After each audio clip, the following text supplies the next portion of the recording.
Hello, everybody.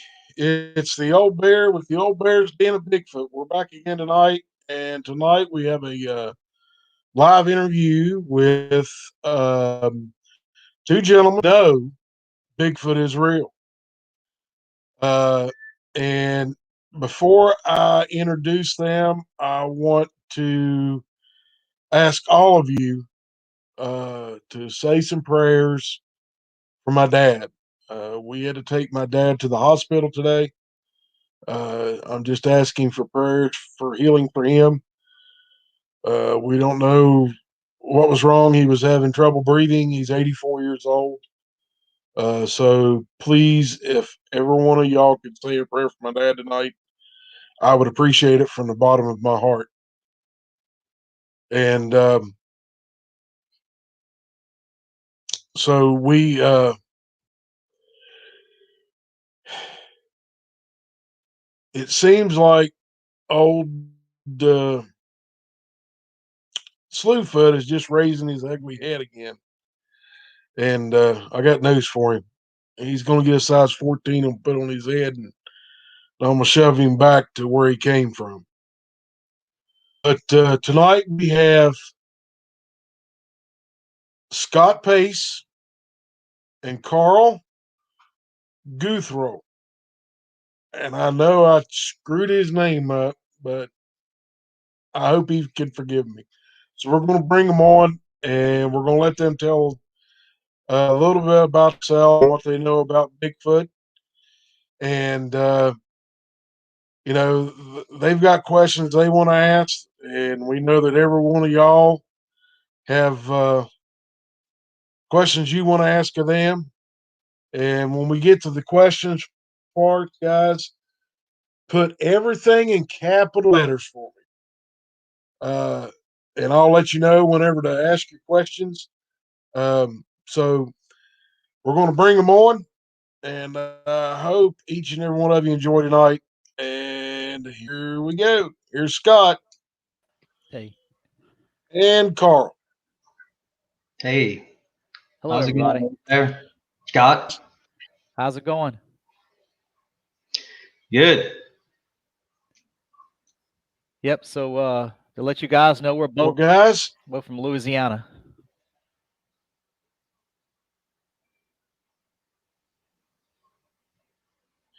yeah, so y'all have to deal with all the bayous and the gators and that down there. And now you got to deal with Bigfoot. Yeah. Yeah. I mean, who'd ever thought it? So, I mean,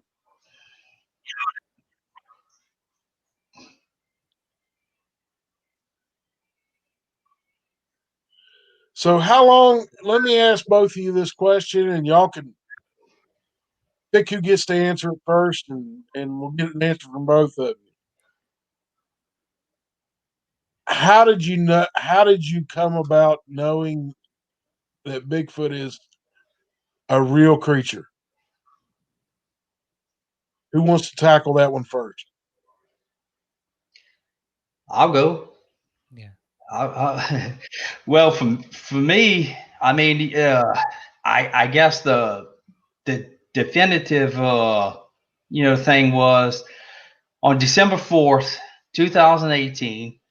Came home from work, went outside to feed my dogs, started playing around, throwing a rope with them, and just happened to look down and on right outside my patio, I found a 17-inch human footprint, bare footprint, oily, greasy, and at first it didn't really, I didn't really think anything of it, but then I wear a size 11 and a half.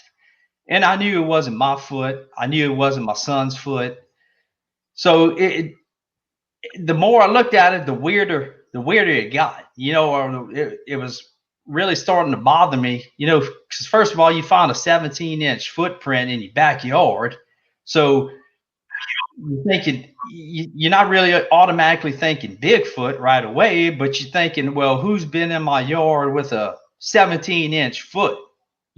That eliminates a lot of people right there. So that's how it all got started for me. My experience started exactly a year ago this weekend up in Central Louisiana at our hunting lease, and I had a Bigfoot and a dog man come out on me on my deer lease, and they both just showed up out of nowhere. And I actually did get a picture of them together standing side by side. And the way my experience happened was I kind of got zapped or some kind of sound wave hit me on the side of my head. And all of a sudden, when I went side to the side like this, I had my rifle leaning inside of a box stand that I was sitting in, and the rifle started vibrating down. And when I went to grab it, I looked over and I seen something move to my left, and that's when I seen him. I had my cell phone in my hand. I just picked it up and took a picture real quick. And when I first seen the Bigfoot, it was just like a dark figure, like a stump. And I started thinking to myself, I said, well, we don't burn off our lease. And so Kisatchie National Forest is all around our lease, but we have private lands, 40 acres in Kisatchie that we lease every year. And when I got my binoculars, I could see that it wasn't a stump. And when I picked my rifle up, that's when I seen it. And I knew for sure exactly what it was. As soon as I seen the face, it was oily. I could see the eyes. The eyes were orange and yellow. And at that time, that's when the dog man walked up, and it was right to its left. And I could see its head, its face, everything. I could see its shoulders. I never seen the hands or the waist, but I seen the shoulders, and they were just a long, skinny body, almost like a skinny basketball player, but lean. It was built. And when I did that, that's when either the Bigfoot or dog man one, I don't know which one it was, but one of them mind spoke to me and told me to take my rifle and put it down. They told me to put the gun down, but I had the rifle up and I could see a clear view of them. And I still have the picture. Clear cut our land on our lease and everything. We knew they were going to do it. We just didn't know when. So they called us and told us they were going to clear cut it. And so one Saturday morning, I'd put in a hard week, and I was just sitting here. I got up early Saturday morning. I was drinking a cup of coffee and just sitting in my recliner, and that thing came back to me again, and I felt like it zapped me again in my house.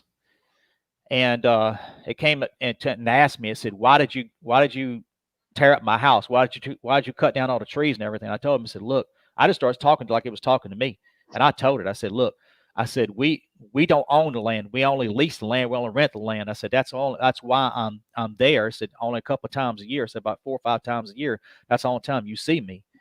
And it was weird because it was like I felt a sense or a spirit of depression, and it walked away, behind a veil or whatever that is they call it, they refer it to. But I've had quite a few things happen to me in our hunting lease, but we can talk more about that whenever y'all get ready.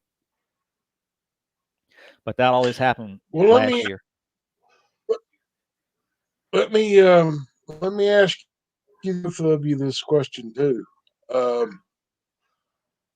Now, Carl, you've had this thing at your house, and Scott, you've had them come to your house to talk to you and everything.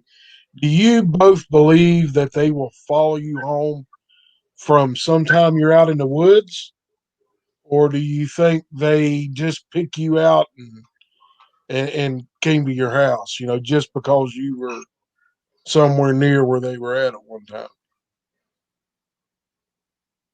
Well, for me, I don't think I haven't hunted in probably 10, 15 years.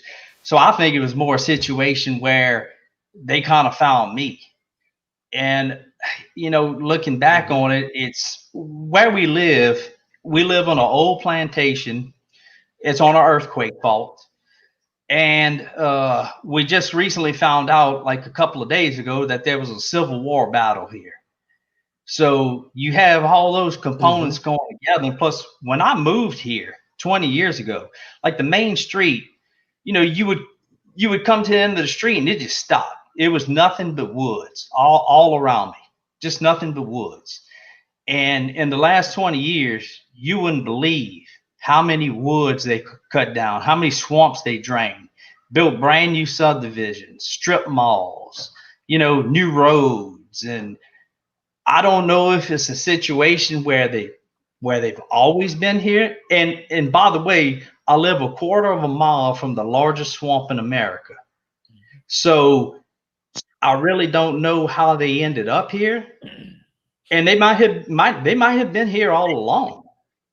You know, we really don't know, to be honest with you. I Yeah. believe in my situation, old Bear, I've been in that on that land for at least 10 years, and so I've heard all kinds of stuff out there. I had another sighting before, and you and I, all three of us have talked about this thing. I can't remember what you called it, but it had a snout on it. And that was the first Bigfoot experience that I had. Well, I had one early when I was younger, and I can talk more about that, but I can't recall what that thing was. But I seen it at my grandmother's house a long time ago.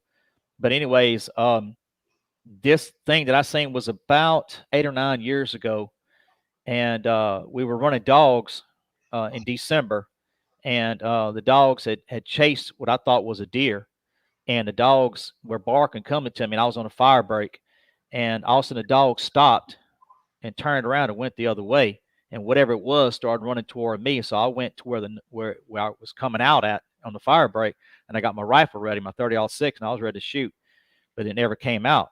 And so I started looking and said, well, what happened? What happened to this deer? You know, so it had to be somewhere. And all of a sudden I seen a big round hole through some briars and like a thicket. And that's when I seen that thing. It was not black that time. This one was kind of a brownish color, reddish brownish color, dark color, but not black. But its eyes were white and black. I seen its eyes through my scope. I picked my scope up and looked through that one at that time. Then I didn't know what in the world that thing was, but it had a snout on it. And I think it was trying to cross because there was a clearing between me and another thicket. I was facing one thicket, and there was another thicket behind me. I think it was trying to cut across to get over there, get away from the dogs and everything. But it just sat there and looked at me, you know. So, out of all the times that you guys uh, uh, had experiences of that you've been out, when you're out in the woods or at your home, um, how many times do you think Bigfoot has actually come by both of y'all's homes, Well, for Carl? me, it's an ongoing situation. I mean, since we put up the video camera, I mean, it usually starts about this time of the year. It lasts till around March, April, till it starts to get hot again. Then we'll have some activity every now and again, but this seems to be and it usually peaks around December, January in that area. So I think they're still coming, and I think they really have a touch of almost like ADD, because even though we've taken the dog food in, there's nothing for them to take here anymore. Took the bird seeds in because we were actually feeding them and didn't even know it. Uh, I think it's almost like they get caught in a routine. It's almost like they still have to come, even though they know they're not going to get any dog food, or and I think in some ways they're kind of attracted to my dogs.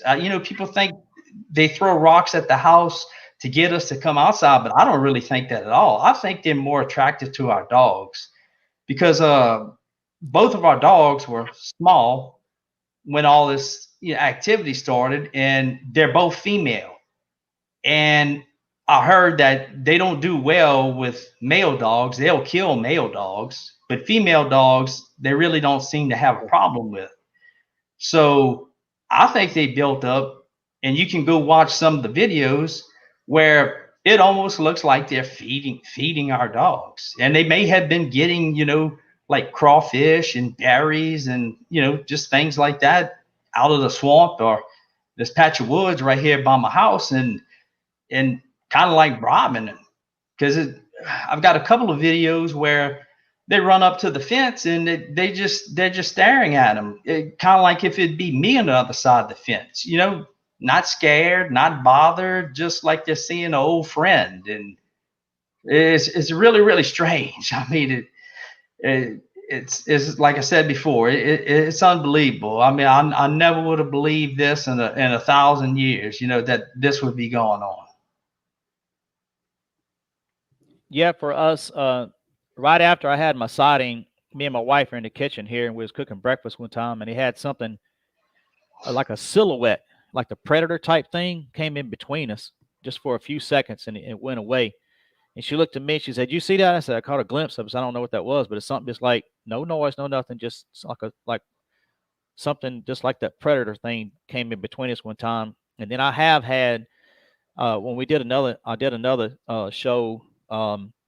Actually had after I talked to that person on that other show, I had that night. I went to sleep and I had something push me in the middle of the night,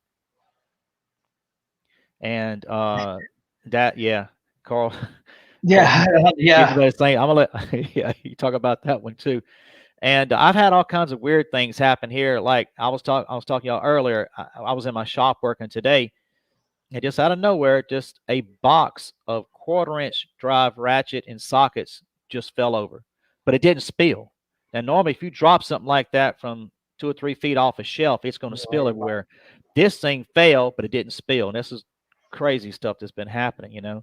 So I mean, we've had all kinds of little weird things happen, but that was the things that kind of my wife, she used to go hunt with me in the woods. She won't even go anymore. She said, "No, so I'm not going in the woods with you no more." She had an experience too, where she had something come. She was in a leaning tube, and I went and got on another leaning tube not far from her, across another ridge. So we were hunting back to back, and when I came back to get her, she said, "I heard something." I said, "You heard something?" She said, "Yeah, it sounded like little gremlins talking to me."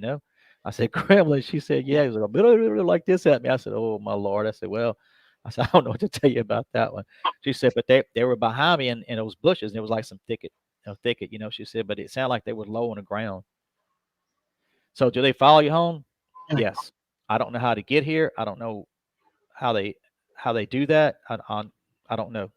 But yes, I believe I 100% believe they follow you home. I don't know if they tag you or what it is. I don't know. And Barry, the interesting thing, I guess the big debate with Bigfoot is, the cloaking issue. And it's Scott seen it, Yep.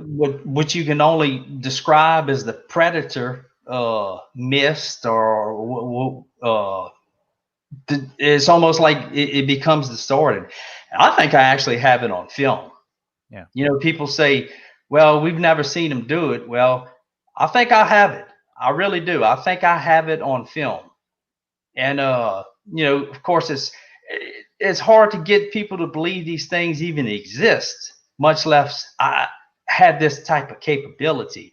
And I always said, and I don't know if I'm going to ruin your question, but I think this is some type of race of people, and they have abilities that we can't even fathom. I mean, and sharp. I mean, these things are sharp, probably more intelligent than us. And another thing Scott was talking about, I have it recorded too, is the language. So my main question is, if you listen to their language, you listen to them speak, it's almost sped up, faster than ours. Well, then that brings up the question to me, well, if they speak faster than us, can they think faster than us? That's why they always outsmarting us. My thing is, how can they be so quiet when those things came up on me? I never heard them. Nope. It's like they just appeared. And that's what gets me is I was in a box stand, but yet you can hear squirrels run across the ground. You can hear rabbits when they jumped out. You can hear birds all around you. You can hear deer when they're walking up to you. But these things just like they just come out of nowhere. They just Yeah. appeared. Which brings up the question of portals. Do they have capabilities of coming through a portal or something, or how these things get around like that? They're so quiet. It's like, how did they appear between me and my wife in the kitchen? Just like that shimmering thing on Star Trek. It was almost like that. But we could see each other. I could see her and she could see me, but we knew something was distorted between us. Not be a best way I could describe it was a distortion. People talk about sound frequencies; they're on a different frequency and stuff. And I don't really know about that type of stuff. Well, I can tell you about it because if you go to my channel, the first video you're going to come upon is that crazy howling video. Mm-hmm. Okay. And when that was taking place, that woke me and Rachel up. So I'm standing at my bedroom window, which, if you're looking at the video, is actually facing the way the camera is. And whenever that thing started going off, two things you need to watch for. There's a old pair of pants hanging in a tree that my dog used to play with, and it starts swinging. There's no wind. You can look at the trees. There's no wind. So, and I'm standing in the window, and the window's vibrating, and I feel like something's hitting me in the chest, almost like something's thumping me in the chest. And I don't think it was my heart, because I really didn't know what was going on at the time. I'm trying to figure out it's pitch black. You know, there's this thing that's 3 times louder than my big dog, you know, howling. And you know, I have no idea. And it had to been sound waves. It had to been sound waves to rattle that window. And you know, like I said, it felt like somebody was just thumping me in the chest. It's crazy. I mean, Well, I got another story for y'all, and this happened last year too. Muzzle loading season, which would be right now. Okay. And last year, they had a big old doe come out, and she was feeding on a food plot by me. And I was in the same box stand, okay? And so I put my rifle out, lined everything up, boom, shot. I seen her fall down. She fell down, and she was kind of like spinning a little bit, okay? And then she started kicking. Then I watched her, and she was gone, okay? So I went, cleaned my gun, reloaded, put 2 tablets there, pushed another bullet in, cocked my barrel, put another blasting cap in, and started walking toward it. Now the deer is laying down, okay? So the deer is laying down, and all of a sudden the deer just uprights like this and takes off. But not under its own power. Not on its own power. Never seen the legs move, and I'm going, wait a minute. That deer was dead. That deer was dead. And this thing just got up and took off. And so I talked to some other people, and they said, yeah, they'd shot deer before and go to get the deer, and the deer ain't nowhere around. Now, that deer was dead. I watched her die. She kicked. She kicked until there was no life left into her. And all I did was I opened up the back door of this box stand, walked out, walked toward the deer. And when I seen that thing, it uprighted and took off. I'm like going, you know, when you see something like that, you don't know what to think. You don't know what to believe. You're like, going, wait a minute, this thing is dead. So, you know, I start walking around the woods looking for this thing and everything. I said, and there was a puddle of blood where it laid at. And so I started walking toward it, and it was gone. When I say gone, it was gone. And I was like, good night. I didn't know what to say. I just told the people, you know, my cousins out hunt where they said, well, you shot a deer? I said, yeah. He said, well, we get the dog and go look for it. And I said, well, I walked around looking for it. He said, don't ever go walk around looking for it. I said, yeah, but I said, and I shot it and it took off. He said, what? He said, you must have made a bad shot. And I said, I didn't want to tell him the whole story. They gonna think you're crazy. Right. You know? I think we all have seen just crazy things that defy logic, that defy nature, that defy physics, you know, that these things do. And, you know, that's why I said before, I think they have some capabilities that we can't even imagine. You know, a lot of people don't even want to address that situation. They want to get, you know, and I get it. They want to get this species verified and, you know, but if you do find a body, what's it going to tell you? It's going to tell you the same thing it's going to tell you if I die right here. What you gonna get? DNA? Yeah, I'm a human being. I'm 5'11", I weigh 170 pounds, but that doesn't tell you what I believe, what I'm think, or how I think, or what my purpose is on this planet. You just have a body, which would go a long way to help. If it would ever be, I don't think I will ever see a body, unless somebody actually accidentally kills one and takes a piece of it or something. But then, you know, you got to watch or shoots one, or you got to watch, you know, don't worry about the one you're shooting at. Worry about the ones you don't see, because that's the ones going to get you.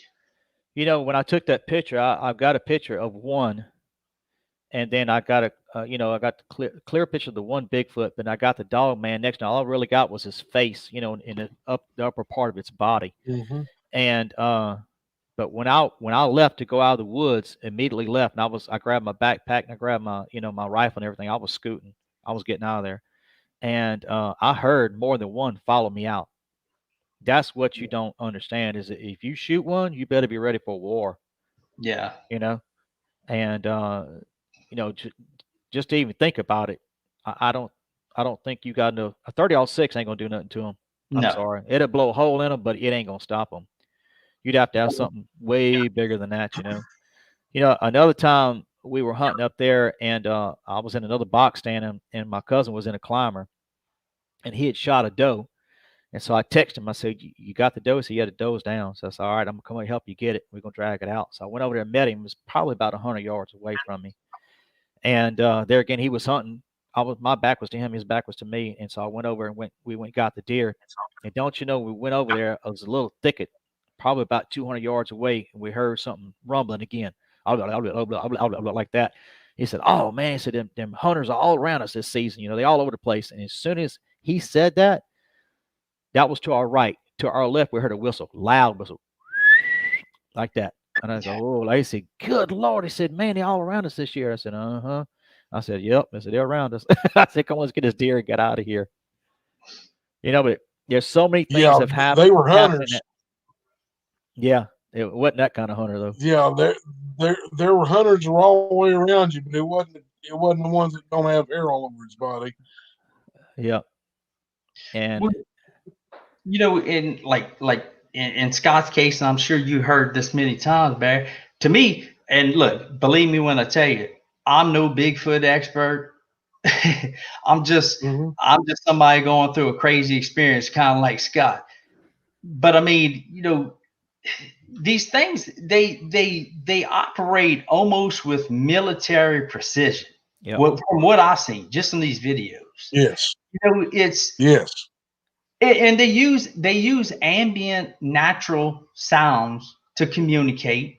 yep, uh Clacking rocks together, hitting tree, which if you think about it, it's smart because I mean it's not drawing attention. Because I mean, if you're out in the woods and you just hear a tree knock or bang, you just think a tree fell, or it might be a buck scraping a tree. Or so I mean these things are really, really smart. I mean, mhm, I would love to get, find one alive and find out what this thing's IQ is, because to me, like I said, man, I think they're just as smart as us, probably yeah. smart. They're very smart. Last season I was walking to another leaning to, and when I was going down this fire break, the sun was coming up on the right hand side, in the east, and it was real pretty. It was a yellow looking light, but it was weird that morning. It had a full moon, and so to my left, which would have been the west, it was like it was a LED light. It was real white and everything. And I happened to be going to this one leaning tube, and don't you know, as soon as I got up in that leaning tube, it kind of creaked a little bit, or like that. As soon as I sat down, and I heard like some mm, owls. It sounded like owls to my west, and it's like they were whoo, whoo, whoo, wah. So like make some noise like that. But owls don't run through the woods, and I heard like three of them run through the no, woods. That's what I heard going through the woods. I was like, oh Lord, I said, here we go. But that it was like I didn't have a fear of them then. I really did. I was like I wasn't scared. It's like they weren't trying to hurt me. They were just trying to get away. But they heard me get on that yeah. leaning tube, and they knew I was on my deer stand. And I didn't see anything that morning either way. So, Well, they probably made sure you didn't see nothing, so that's yeah, probably why they were making all that noise. yeah, they were hooping. But It was a but it, it's kind of funny that y'all, you know, Scott, you mentioned owls. Um, we, me and my wife, we were in Indiana last year uh, with the Indiana Bigfoot Research Organization, and they had a small outing, and they invited us to come over, and we went to this one place, and there were I'd say 8 to 9 owls Wow. within 50 yards of each other. That's a lot of And owls. the only thing is, though, about these owls, it wasn't the hoo hoo hoo. It's the hoo hoo hoo. It Yeah. wasn't that, it wasn't the inflection that an owl gives. It was that baritone owl never went out of the basement, you know, and they would one would move around to the right or one would move around to the left. They would line up kind of like in a semicircle around us. And you hear that many owls together, you're going to hear them fight because it's just the way you don't get that amount of owls together without them uh they're fighting over a female or something of that nature. But they all just kind of were the baritone owls, never got out of the basement on anything, and after about 30 minutes, they all just kind of hooted one last time, and then you heard something walking off through the woods. So I don't know owls that walk on the ground. No. No, these ran through the woods, these owls, and I'm like, what? Where I started laughing. I thought it was funny. But we were cutting a trail from our leaves. It was real thick one time, and we were putting another box stand in. So we build box stands. We're just trying to put them around. That way, we put a heater inside. When it gets cold down here, it gets wet cold down here. And we took a bush hog, and I was walking behind with the chainsaw and machete and stuff, and cutting and cleaning. And he'd cut a trail. My cousin cut a trail, and when he went through there, I could smell something. And I said, "Man, something stinks." I said, "It smells really bad." I said, "It smells like something died up in here." I said, "Oh yeah." So that's probably other cousin's dog. So he came up in the woods, a couple of weeks ago. We haven't found him. I said, "Really?" I said, "My God." He said, "Yeah, we got to go find him and go bury him." So I said, "All right." So that was a Saturday, okay? So I went up there for the Labor Day weekend. That was Labor Mm-hmm. Day weekend. We have a work weekend, okay? So Sunday they don't work. They don't work on Sundays up there. They skip that. We all go to church and everything. So Monday rolled around. So we got the box stand. We drug it in. We go level it off and everything. And when we was sitting there leveling it all off, I started asking them. I said, "Y'all smell anything?" They said, "No." I said, "Well, just 2 days ago there was a dead dog out here." I said, "We don't smell nothing." I said, "I ain't never seen a dead dog get up and go away." I said, "What? Wonder what happened to the dog?" They said, "Well, maybe some coyotes come got it and drug it away or something." But I really think that could have been one close to us, trying to put its scent off or something, because we was in its territory. Because we went through a thicket and we cut a good 20, 30 yards that we had to go through this thicket. We cut all kind of little pine trees and little saplings and just thick stuff. You couldn't even walk through that stuff. You know. But what was Yeah. really weird was I after that I went and rode and looked at the rest of the lease. We got through bush hog and everything on our lease, and that's where I found out of the print, and it was in a pine straw. And I went and I tried to put my foot next to it and stand on it to try to make the same impression. Now this is a crazy thing. Only one footprint, and my footprint couldn't do anything to that pine straw, and it was like it was a good inch deep in there. And that's that other picture I sent you, old bear, that it's down in there. And I wondered about that too. One thing is them putting off a scent or a spray when you get close to them, and maybe as some kind of defensive mechanism. The other thing is how come I only seen one footprint? Well, I wasn't there more than one footprint in that area. And my cousin looked at it and he said, "Man, that don't make no sense." I said, "I know it don't make sense," but I said, "What is it?" He said, "Well, I don't know, maybe somebody hunting, or something like that." He said, "Ain't no telling, people run through the woods or something." I said, "Yeah," but I said, "That's awful big footprint. That's had to be a big person to do that." But Yeah. there again, they just played it off. Well, they know. That's the thing. Yeah. They know they're there. They just don't want to. They don't want to talk about it because if you talk about it, that means you have to admit that they are there in your area, and they know that these things are out there, and the less people that they have to talk to them about, that way they don't look crazy. That's why they don't want to talk about it. Yeah. Yeah. Yeah. Last season, I finally got one of them to admit something. And so, me and my wife, Dana, went and stayed with him. And he and I were, my other cousin and they all went to bed and everything. He and I were sitting up late just watching TV and stuff. And so he went and cut the TV off and he looked at me and said, "I'm going to tell you something." I said, "All right." He said, I heard, we heard something last year. I mean, not last year, but he said like last week or whatever before I got up there. And he said, "We heard a scream." I said, "A scream?" I said, "What kind of scream?" He said, "It was more like a howl." I said, "Really?" I said, "Was it loud?" He said, "Oh God, yeah, it was loud." He said, "Real loud." I said, "What'd y'all do?" He said, "We just got up, got out of the woods, we left." I said, "What do you think it was?" He said, "I don't know." He said, "Maybe it was a panther or something, might have been a bobcat or something." He said, "But we don't know." He said, "But we left the woods." I said, "Okay." Yeah. I guess that's the best way to avoid anything. We, Yeah, yeah. I've yet to hear a panther that can scream like a Bigfoot. Guys. Yeah. I mean, I've heard people say that countless times. Oh, it was just a mountain lion. It was a black panther. It's just is a puma or whatever. They don't. They don't. I've heard cats. I've heard the big cats. Scream and roar and everything like that. And I've heard lions roar, and they're nowhere near what a Bigfoot does. Mm-mm. No. So, Yeah. You're right. and that brings us, Carl, to you. You know, you said you were standing there in that window and it was vibrating. Your chest and Wow. vibrating the window, and that's it. That's a cool infrasound that they use when they do their screams to get their point across.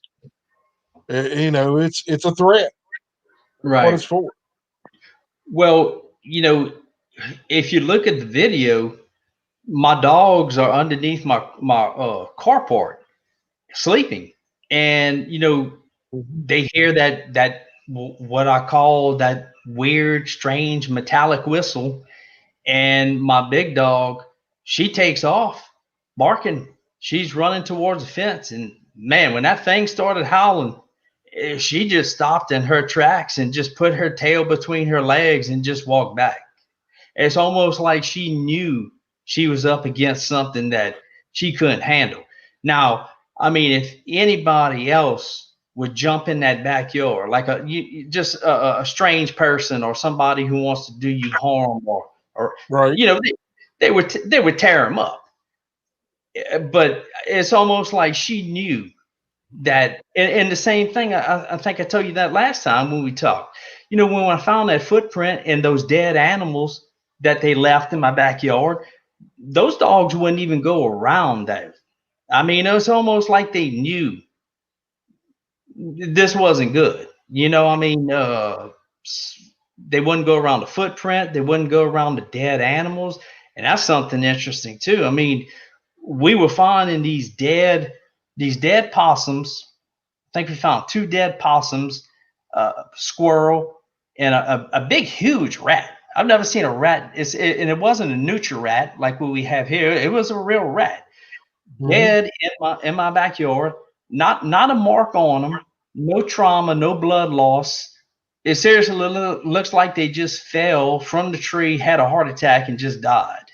And my dogs wouldn't even go anywhere around them. And like I said before, you know how a dog is with a dead animal. That's like a play toy. They'll roll around and that, but they never they never even got close to it.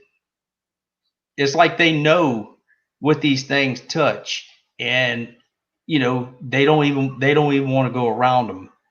But then again, I say that, but I have videos where, and one guy did it. He reversed the polarity on me, on the video.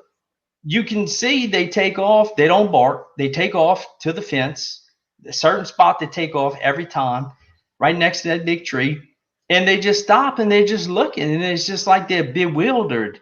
And then like I said, he reversed the polarity on it, and in the back of the fence, you can see something 8, 9 foot tall, kind of standing up like this, has its arm wrapped around a little tree or bush that he's behind, and Mhm.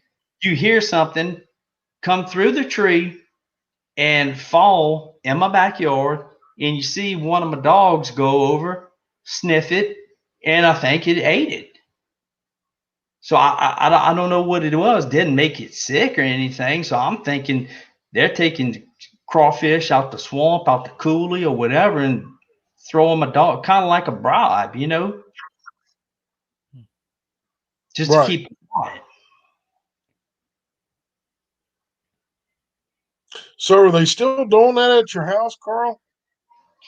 I mean, are they Yeah, still throwing stuff across your fence?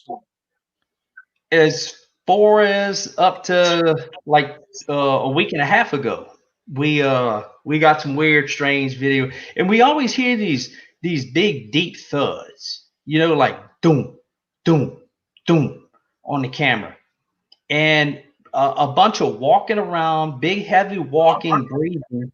It almost sounds like something eating.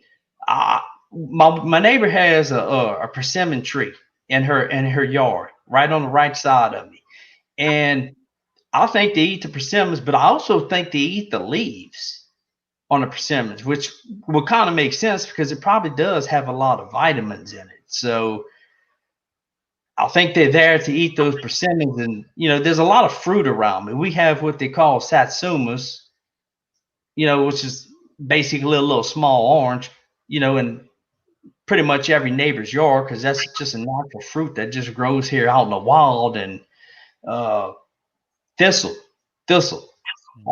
I've seen, and that stuff just grows wild here like crazy. I've seen a whole field of thistle. I'm talking about this stuff is maybe 4 or 5 foot tall. One day I passed by there, it's covered with thistle. The next day I come back, it's completely gone. Mhm. Now the grass hasn't been cut, but all the thistle is gone out of there. And that, if you think about it, that's a big homeopathic uh, medication. So maybe they know Right. something that we don't know.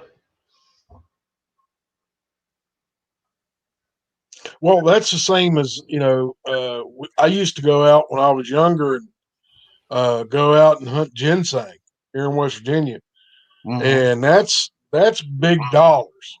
Uh, I mean, I've seen years where ginseng will bring $1,200 a pound dried, and I've went out and picked it before and know where big, huge patches of ginseng were, and go there to pick it, and there ain't none left. There's none there, and it's on private property, and the homeowner doesn't dig it. It's back in the woods, in the deep woods, down in a shady holler that stays wet most of the time, and Mm-hmm. you can see footprints in there even in the dead of summer because the ground's always wet. Right. And go in there to dig ginseng, and there's none left. None. All the Yeah. berries are, they're pushed down into the ground in little finger, well, not little finger holes, because about thumb sized holes is about what it is. And but that's that you just don't, and the footprints that are back there, everything is all pushed down. It's all weighted down. It's like Mm-hmm. everything was stomped, so you can't get a footprint. Right. And it's not boot prints. It's flat. Do you see any X's or any trees bent over there? Any tree snaps? I have seen them snap trees, in places like that, and put X's up. Uh, but an X is, for them not to go. It's somewhere where they try to stay. They'll stop at that point where the X is, but and it's always on the back side of where that ginseng was, or whatever, or yellow root. I've seen patches of yellow root that are done the exact same way, and it's when it comes to stuff like that, they don't leave for anybody else. They take all of it. Yep. We had about a 4 or 5 inch oak tree. I sent you a picture of that one too, and it was probably about 7 feet up in the air, and it was snapped. And it was going into our hunting lease, and I showed my cousin that. He said, "Oh well, maybe the wind did that." I said, "Well, how come all these pine trees around it didn't get snapped like that?" So I went and broke off a little twig off a little shrub they had over there, and I took it and I bent it till it broke. I said, "Look, that's the same type of break right there on that tree." And he didn't know what to say. And he was a police officer, and I showed him. I said, "You doing some detective work?" I said, "Look at that tree." I said, "Tell me how it got like that." I said, "You think the wind broke that one tree, or I need to snap all these pine trees around here?" He didn't know what to say. He just looked at it, and I said, "Mm-hmm." I said, "That thing is snapped. I mean, just like it just snapped right over, and it's laid across the road." Well, I think I told you both of y'all that the last time we talked, but so we walked in this little patch of woods, and like I said, I've lived here all my life, and I've never seen a patch of woods twisted up like that, even after a Category 5 hurricane. So it was just weird. It was just bizarre. Like we got a real eerie, strange feeling. But we found these twists. They're not breaks. They're twists. You can see where this. And of course, a tornado can do that. But the weird thing about it was all these twists, and they're twisted. They're not broke. Like I said, they are twisted. They all face southeast. There's not one that faces west or north. They all face southeast. And wherever you find one of those twists, you can go maybe 15, 20 feet, and you're going to find what I call a roadblock, where there's a big tree jammed into other two trees, like on a game trail. And, some of it can be natural, of course. Trees fall, wind. We have a lot of wind here. Had a couple major hurricanes. Looks like we got another one coming. Yep. So, that could happen. But, we were walking on this game trail, and we're like, okay, well, we kind of got it, we're in the clear.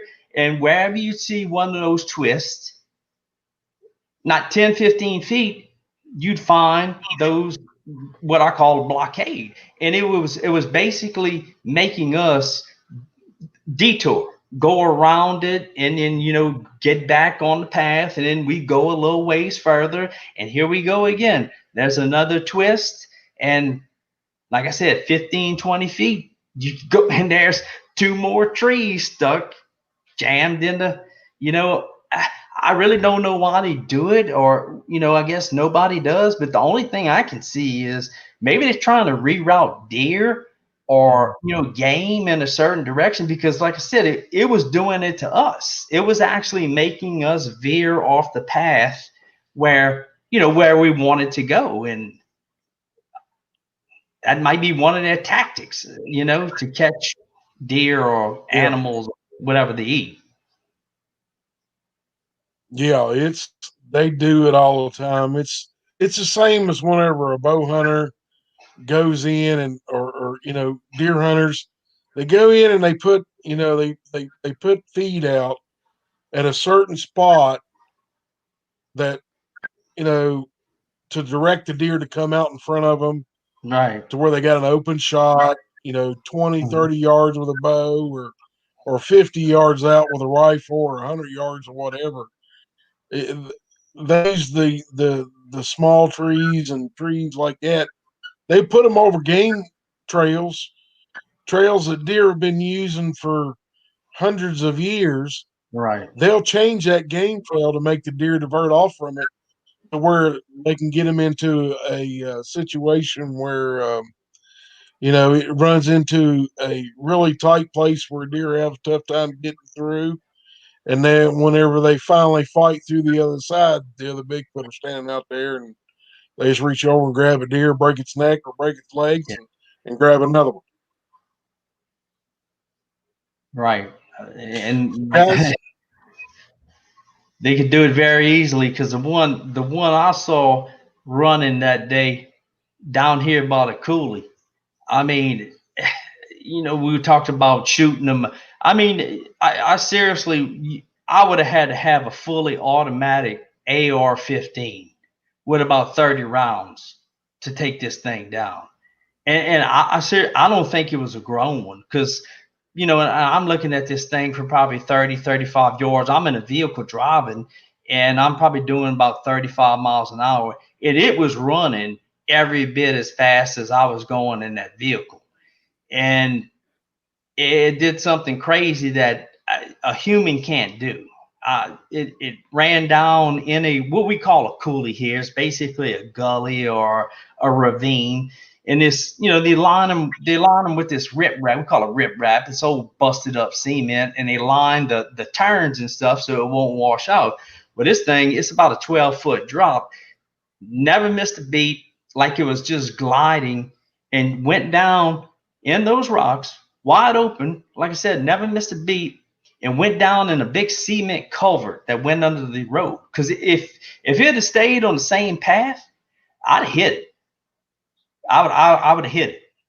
And it looked natural. It looked like a person running, but then it didn't. I always describe it as almost like cartoonish, like the motion that it was using. I mean, and it was very fluent. I mean, the head never bobbed up and down. It stayed straight and just like a flash. It was so fast. So when people, Yeah, I understand. when Go people ahead, say, Carl. I'm sorry. Go ahead. when people say, that they're dangerous, and yeah, I believe that, but I always think they always take that first step to try to run you out, kind of like what they were doing to Scott. And then if you don't heed the message, then I think it kind of gets escalated, because look, man, I'm gonna tell you, if one of these things wants you, they're gonna get you because you're not gonna outrun it. You don't have enough ammunition. You probably don't have a big enough gun, and you got to worry about the other ones you don't see.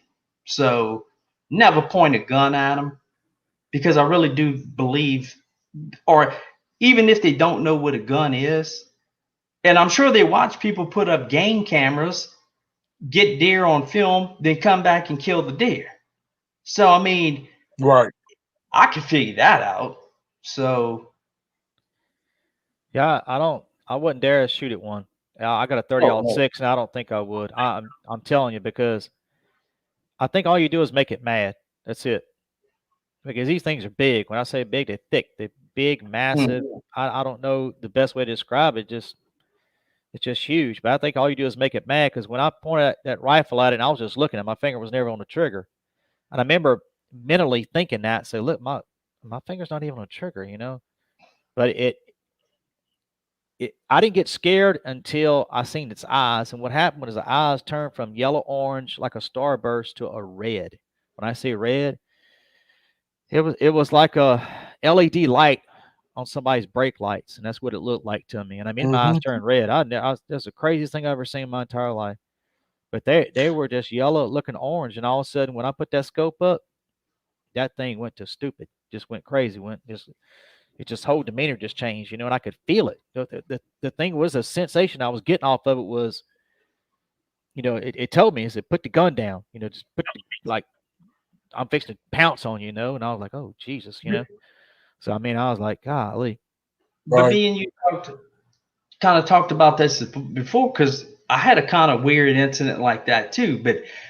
And you can speak more, and I'll just kind of run you through mine real quick. I didn't hear words in my head. It was more like an intent or feeling. I was laying in bed one night. I think it was around 11:30, 12 o'clock, and I heard this, what I always call this metallic whistle. That's the only way I can explain it. And I didn't want to go outside because I'm gonna tell you right now, I'm scared of them. I really don't want to deal with them. I don't want to see another one. But something just kept drawing me out there. Like I had to go. I gotta go. I have to go see what this is. And I went, and that's where I got those pictures at. And I think it was drawing me outside. And I never heard a word spoken in my head.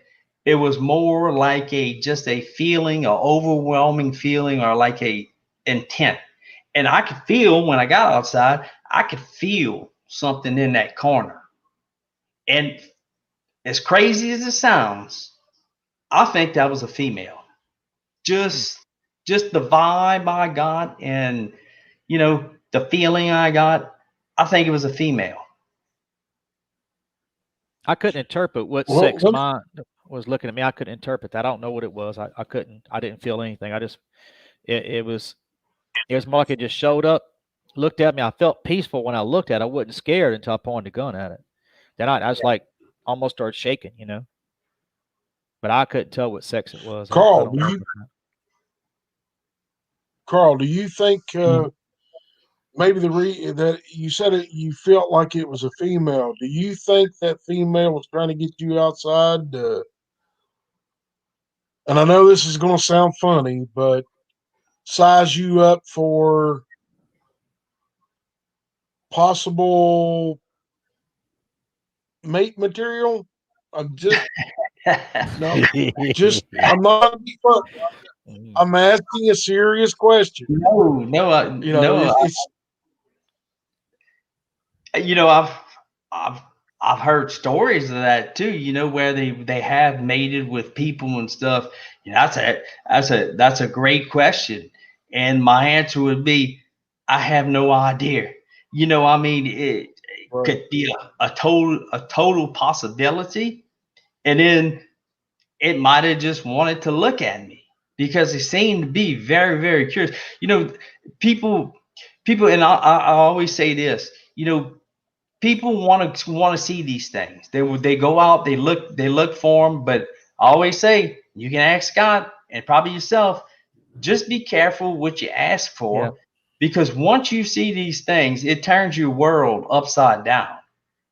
And some of them, we like here, we've never really had. The only things that's ever been harmed here was some fence boards got broke and dog food got stolen. Mm-hmm.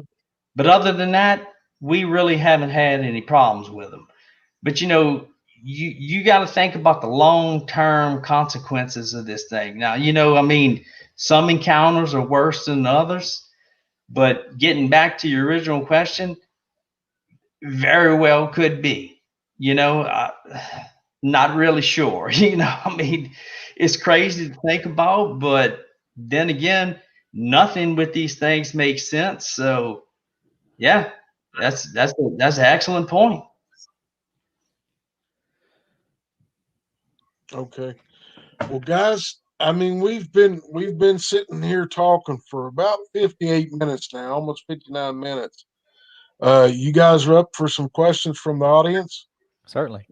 Yes.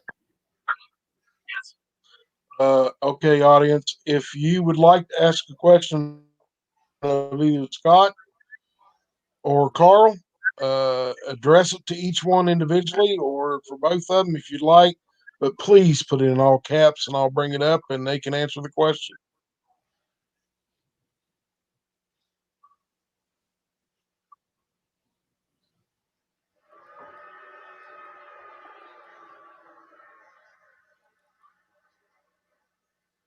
Hello. Hello. Well, Well, they Bear, haven't come up with a question yet. Go you ahead, know, Carl. let me, no, I think me and you had talked about this earlier. You know, uh, on the intelligence side of it, like I said, you ask any Native American tribe in the United States, and they know about these things. They have a history about these things, and they call them a race of people. Bottom line, and I think that's really what it Mm-hmm. is. And I tell you about the stick incident. I was finding all these little sticks and stuff in the yard, and I finally caught on to what was going on. And all the little sticks were placed right outside the light. And people tell you put up lights, and Mm-hmm. yeah, that's a good idea because it will drive them back, but it won't get rid of them altogether. You know, it'll drive them further back from your property. But then again, like my situation, I live in a neighborhood. You know, I can't my if you ever watched any of my videos, my backyard is lit up like a football field already, and I have to be respectful to my neighbors. You know, I just can't bring in, Right. floodlights and, light the thing up like, like New York City. I don't think it'd Right. matter anyway. Well, I understand that. I mean, you got to be respectful when you live in a subdivision or you got neighbors right on top of you. Right. So, guys, here's a question for both of you. Have either of you ever had any encounters with a dog man? Yes, I did. When my sighting occurred, I seen both Bigfoot and the dog man were together. Bigfoot walked up first, or was still already sitting there. When I looked at it, it was squatted down. And then when I put my rifle up, I seen it. The dog. When I actually took the picture, the dog man was walking into the picture, and so I had both of them right there with me, And I think at least one dog man followed me out of the woods. I don't know if it was more than one Bigfoot, but when I took the picture, the picture, what's really strange about the picture is that the picture sometimes it looks like it's fading more. Because when I first took it, the eyes on the Bigfoot were very clear. You could see there were orange eyes, but now it's like the for some strange reason the picture's even fading a little bit. I told my niece about it, and she was looking at it, and she told me to look about a tree, and she seen a face, and then she looked on the ground and seen another face. So it looks like almost like there's two more looking through a veil or something like that. Yeah, I think the dog man followed me home. I don't know about the dog man, but I know the Bigfoot definitely did. It tagged me, and that's the only way I could say it tagged me, and like I said, whenever they cleared off the our hunting lease, they leveled everything, and that one came and visited me, and the same thing happened. I was sitting there drinking coffee, and it's like it pushed on my head and asked me why did we tear up all of its home and why did we tear up all the trees over there. And I was like, I spoke to it, just like I'm speaking now. I said, look, I said, I didn't have nothing to do with that. I said, we only lease the land. And so do I communicate with them? Yes. If they try to talk to me now, I do try to communicate with them. So I just told her, I said, look, we don't own the land. I only go up there hunting 5 or 6 times a year. And I said, we don't own the land. And it's like it understood what I was saying. And I just felt like a deep depression. It's like it was in depression, and it walked away. The spirit of depression just walked away. Mm-hmm. I don't know what Well, size. here's a question. Yeah. Both of you can answer this. If you got an answer, if you don't, try it. What's the biggest one you guys have heard of? Well, for me, I mean, and I'll answer first. I know I've never seen a dog man. What we have on video looks more like a typical Sasquatch, and here, and I think in Scott's area too. I mean, I think we're looking at something 7, 8, 9 feet, but they don't seem to have the mass. They're tall and oh, I wouldn't call it skinny, but tall and muscular, not like a patty type body on them. It's and that only makes sense because they have to live down here in this heat, and you have to adapt to the heat. And I would say the average, especially on that one video. I mean, that's a good thing about my videos, or we have a gauge because that fence is 6 foot tall and it's 2 inches off the ground. So anything above that fence is automatically going to be 6 foot too. So the tallest one I've ever seen on video is probably 8 or 9 feet. If I had to estimate the one that I saw that was the squatted down that I had the picture of, I'd say it was about 6 foot squatted down, and if it stood up, it'd probably be about 8 feet, maybe. I don't know how long the legs are, but I mean it had to be 8 or 9 feet. Okay. Carl, here's a question for you. Have you had any animal gifts in the yard since the dogs have been put up? No, not since we took the dog food. we pick up the dogs at night every night since we kind of realized what was going on, and we took in the dog food, took the bird seed down because a lot of people, the dog food's one issue, but I mean, poor Rachel, she had some bird feeders that she would hang from the tree, and every morning she'd come out, they'd either be bone dry or they'd be on the ground empty. And one of them actually has a screw on top where it has like 5 threads. And, I know a raccoon can unscrew, they can get into anything.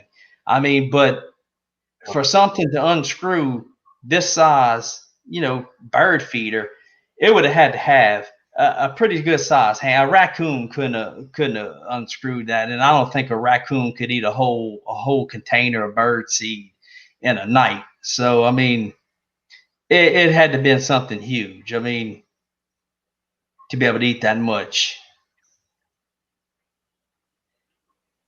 Well, we got another question here, guys. It's from Scott. They want to know where the creatures were physically at when you heard them mind speak to you in your house, Scott. They weren't physically here. They were just, I don't know. I mean, I don't know how to explain that. They weren't here. They were like in another dimension or something. Yeah. Well, Scott. Do you think they were, outside of your home in the wood line, or do you think they were back where you deer hunt? I mean, where do you think the body was? I think that's what they're trying to ask. I don't know how to answer that question. I really don't, because I was sitting in my chair, my recliner, drinking coffee, and this thing just, it's just, I don't know how to answer. I really don't. I mean, it was a mind speak thing, and it was a physical thing because I could feel it pushing on my head, and I was by a wall. I was sitting next to a window, and it was daylight, so it wasn't like it was dark or anything. I mean, I would have seen it or something. I didn't. All I felt was like an energy. It was like an energy, and the voice was like if you prayed and you heard from God or something like that, And that's the only way I can explain it. If you hear from God, if you pray and you hear a voice, an audible voice, if you ever got your prayers answered, it was like that. It's the only way I can say. I mean, I go to church and I've had my prayers answered before, and it was like that, but different. I've actually had my prayers answered before. So. Well, we got another question here. I know that one was kind of weird. Scott, how did you get out of that situation? Okay, which situation was it? When I was in a deer stand, or at my house, or which one? I'm trying to answer both of them. I guess try to give us both. Yeah. Okay, so when I was in the deer stand, as soon as I seen what it was and it mind spoke to me, I quickly just grabbed my backpack and grabbed my rifle and hurry up and just got out of there. And I had to walk down a trail, a 4-wheeler trail that we have, and go probably about a good 75, 80 yards to get off my deer lease, and get on a golf cart and then boogie on out of there. And that's what I did. I got on and just pretty much hauled tail. I had to wait a small minute for my cousin to come because he was coming around the corner. But when I was sitting there, I could feel them at the edge of the wood line. And I do remember telling me, if you come to that wood line, I'm going to blast you. I said, I'm going to start shooting. I said, I don't know who you are or what you are, but I said, I've seen you now. And I said, I felt something there before, but how to get out, I just calmly walked out. I felt them parallel walking. When I was walking, they was walking. It's like a group of them was walking on my side. I could feel them, and I could hear them, definitely. But they stopped at the edge of the wood line. They wouldn't come out. They didn't. How about at your home, Scott? The situation with my home, it left. It just left. I was just sitting there one Saturday morning, kind of early, about 7 o'clock, a little bit after daybreak. And like I said, just sitting there just kind of resting and waking up and drinking my coffee. And this thing just came out of nowhere. And this is a hand, like a hand or force was pushing on my head. It said, "Why did you tear up my home? Why did you tear up my, why'd y'all tear up all the trees?" And I just told her, I said, "We don't own the land." I said, "We lease the land." I said, "That has nothing to do with me." I said, "That's other people." And I said, "We only go there to hunt." I said, "That's it. That's why you only see me there 5, 6 times a year." And I said, I live 3 hours away from there, and all I do is go there and hunt. That's it.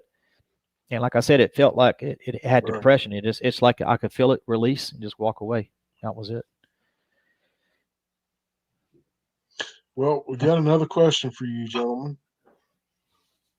Either one of you can answer this one.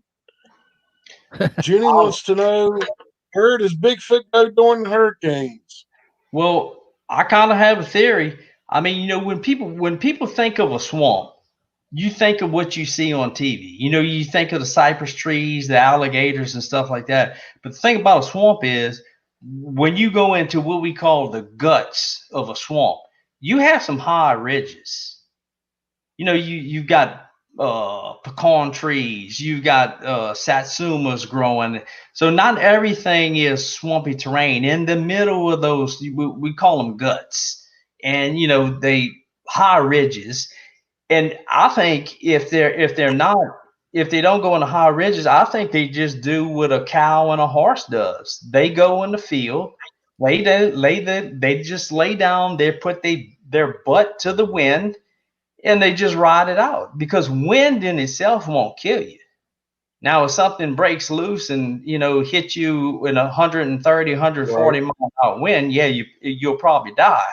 But I mean, I'm sure it can't be comfortable out in 100 and something mile an hour driving rainstorm for hours. But I mean, you could survive it. I mean, I probably could survive it. I wouldn't want to, but I mean, I probably could. I wouldn't So want to be I out there. think that's what they do. I mean, really. Right. Okay. How about you, Scott?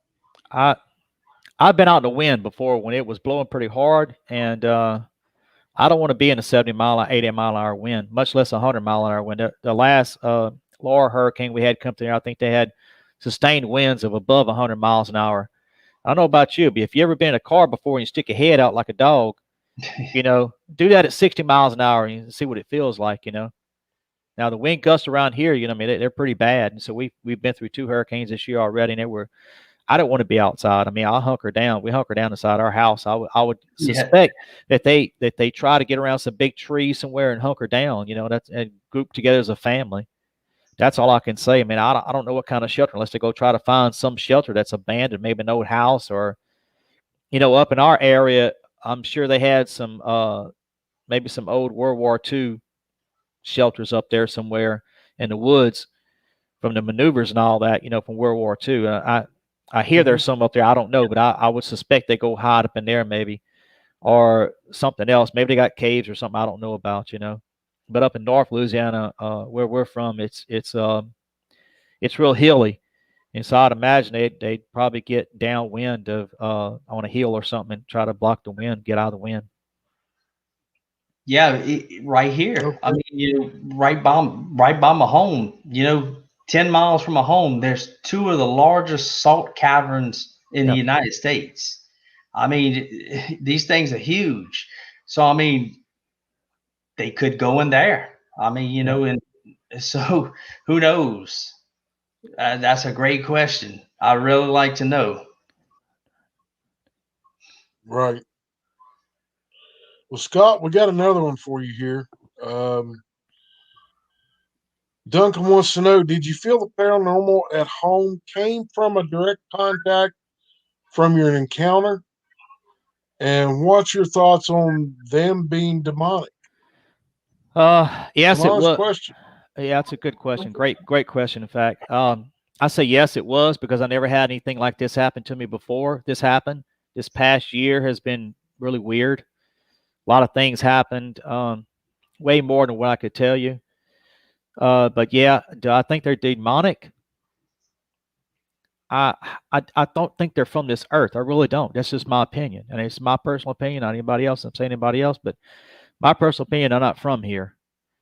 Are they demons? if there were demons, I don't know. Are they tricksters? Yes, I say tricksters. I had one push on me in the middle of the night.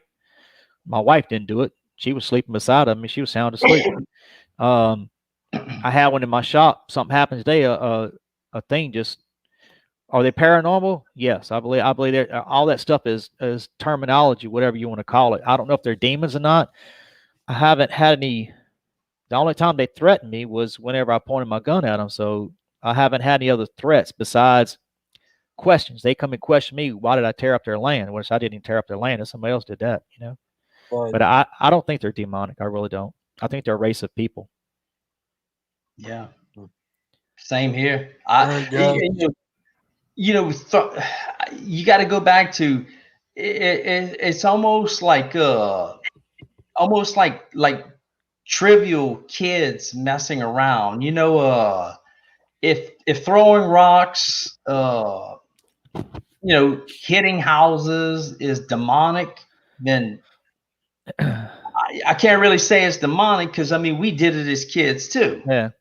So I mean it might just be mischief. It might be a better word. Like the time you said Rachel got pushed at y'all's house. Yes. And by the way, me and Carl live about an hour away from each other. So he lives in about an hour away to the west of me, where I live at now. Okay, guys. We got another question here from Jim. It says, "Hi, guys. Have either one of y'all found any hair, and have you had it looked into?" I have. Had it looked at. Sorry. Well, if you want to go look at it, or I can go get it right now. It's right here in my garage. You can go to my channel and go to the top where it says playlist and all. Go to community page and I have pictures of it. But what happened was Rachel went outside one morning and she just saw something on the ground. She just picked it up, and it's hair. It burns. And Ron Moorhead had got in touch with me through somebody, one of these shows, and wanted a sample of it, and told me, here's, I'm gonna give you instructions where to send the sample, and but he never got back to me. This was like 6 months ago. So, he said even though it had been touched, they could still tell what type of animal it came from. Just ruling out stuff. It's not a squirrel. It's too long for a squirrel. It's you could tell it. Just maybe rule out stuff. I mean, you can maybe tell exactly what it was, but you can tell what it wasn't. So, but he never got in touch with me, so it's still sitting in my garage right here. So it is reddish brown. I haven't. Very porous. Yeah, I haven't. I can only describe what I've seen on the Bigfoot, but I haven't had any hair samples. The only thing I can tell you, the bedding areas that I've seen on my hunting lease, they were like a walla. We describe down here as a walla. A walla is like a hole that something has dug where a pig would get into, and it makes like a bowl. And I did see hair imprints, but I didn't really go look for any hair. I didn't think to. I mean, it just looked like a hog walla to me. I told my cousin about it. He looked at it, but the funny thing was they had shrubs over it, like it was under some shrubs, like it was a sleeping area. When I seen the Bigfoot, it had two different type of coats on it. It had long hair, then it had an undercoat like a cat. It was a real fine undercoat. And I could see that too. I could see the long hair and I could see an undercoat.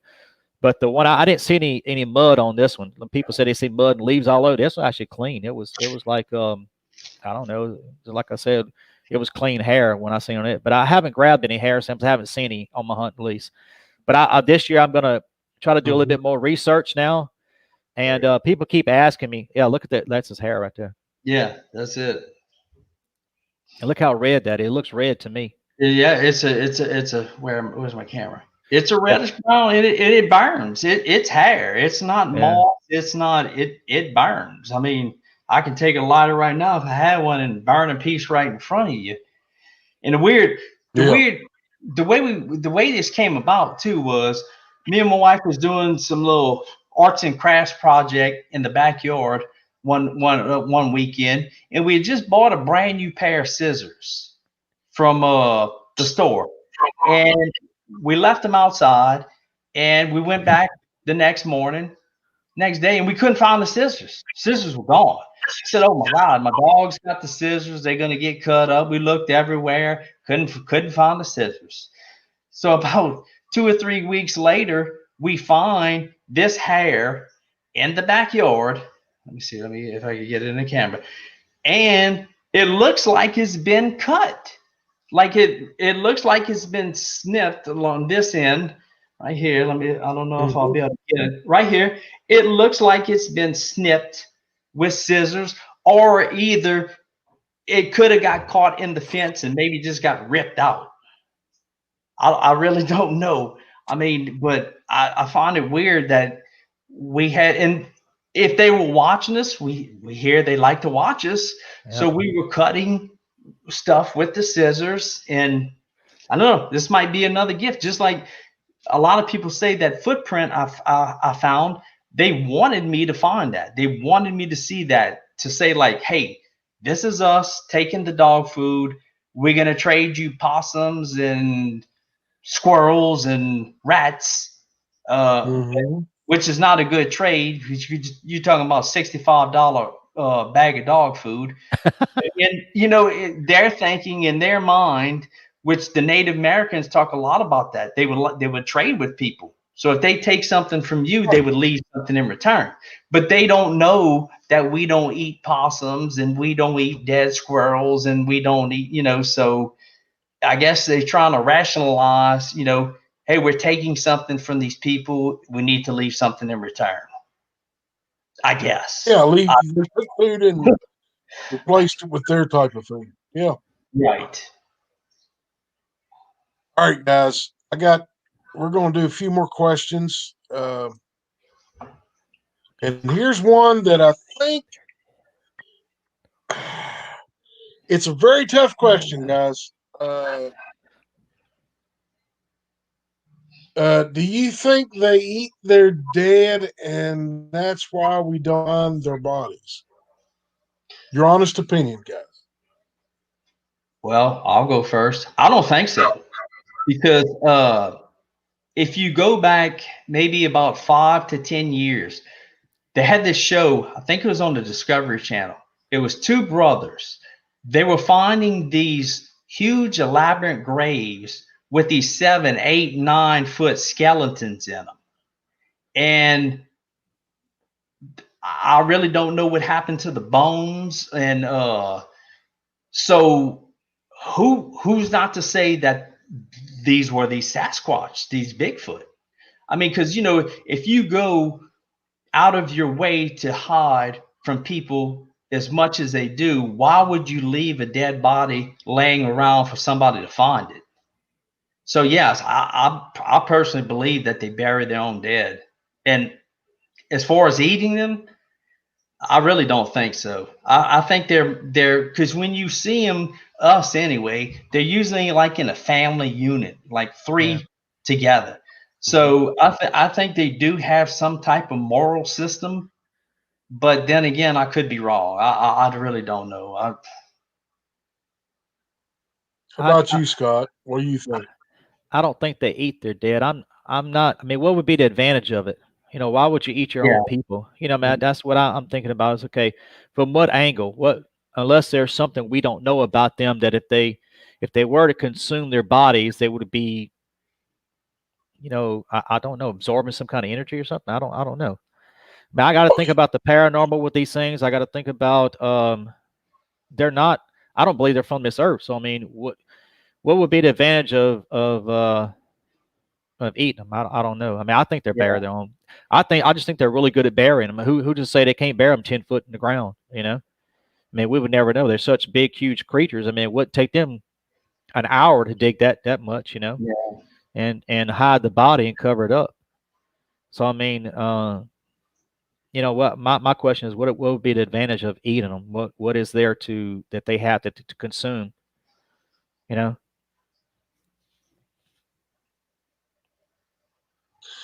All right, guys. Got a question here from Sharon. and it's for all three of us. So I guess we'll take turns answering. Um, do y'all think the government has placed a chip in some dogmen and Bigfoot to know where they are and what they're doing? Well, I'll Carl? go first. Yeah. uh, I have no idea, but I will tell you this. I'll make this statement right here. If all the game wardens and federal game wardens and federal agencies don't know about these things, they need to all be fired tonight.